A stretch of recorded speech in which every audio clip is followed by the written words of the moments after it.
Are you looking for love and failing to find it? In the past, retailers have sold love potions that claim to attract the opposite sex, even though none of it's been proven to work. So we were curious about the new batch of potions with the secret ingredient pheromones. They're in some of the new Christmas fragrances, but do they work? Bill Ritter did a little experiment to see if they're too good to be true. They are identical twins, 23-year-olds Sarah and Bridget. They're getting ready to go out to answer a question. Can you make yourself more attractive just by using an over-the-counter chemical that's peddled as something of a love potion? Another set of identical twins is also helping us, 25-year-olds Dave and Paul. They check their hair and put on some scent that we've given them. Both sets of twins meet up later and head to their final destination, a bar in downtown New York City. Welcome to New York Easy Dates speed dating event. Woohoo! Is this your first time doing this? Or? The twins have volunteered to participate in a 2020 experiment. Jim, nice to meet you. I'm Sarah. A speed dating experiment to help us find out if these chemicals, called pheromones, actually work. Yeah. That's where I'm at right now. Exactly. Pheromones are natural and odorless. Many animals secrete them to attract mates.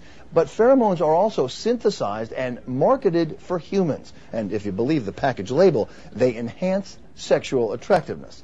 Now, pheromones have been around for years. But now, new studies and new claims make pheromones hotter than ever. Paris Hilton knows they're hot. She added them to her latest perfume.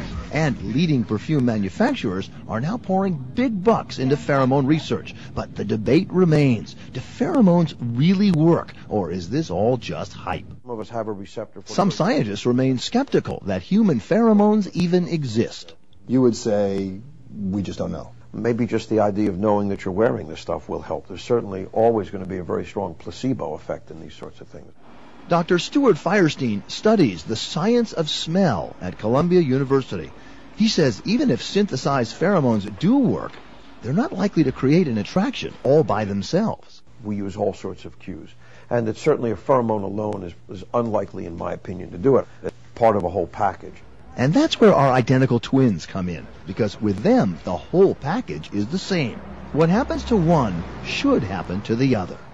So what do you expect to happen tonight? In the back of your head, you're thinking, yeah, this is, if this stuff really works, then, Right, I'm wearing the secret formula. Exactly. Like nobody else has this. Right. For our experiment, we gave all the twins a scent, but only one twin in each set got the scent with Dr. Cutler's pheromones mixed in, and we didn't tell them who had this secret weapon. The gentlemen, when I ring this bell every 5 minutes, you're going to rotate one table up. I'm Sarah. David. Mohammed, I'm Bridget. 10 different dates, each one lasting just 5 minutes. Hey, gentlemen, it's time to rotate. Would the pheromones make a difference? Tell me a little about yourself, Aaron. Gentlemen up one, please! I've been married since I was 4. Nice meeting you. I was born in Queens. Well, it's good to meet you. This is your final date. At the end of the night, we tallied the results.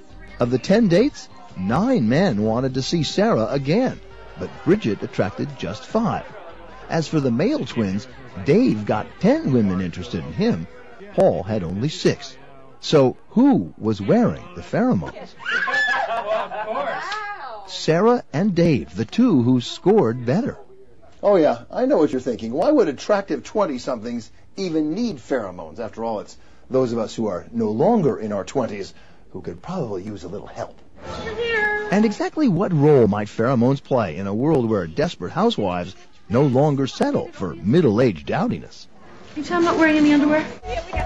So to see if pheromones work on middle-aged women, we enlisted the help of Kathleen and Lisa Ann, both over 40, both still single. Lisa Ann is a newspaper reporter, and she was excited to find out if this would work. I do get attention, and I do have some dates, but I do not have a committed relationship, which I would like to have. Kathleen calls herself New York's Lady Barber, and she says she's never had any trouble meeting men, but... I'm one of 8 kids, and when I go home to my families for Christmas, everyone's married with kids except me.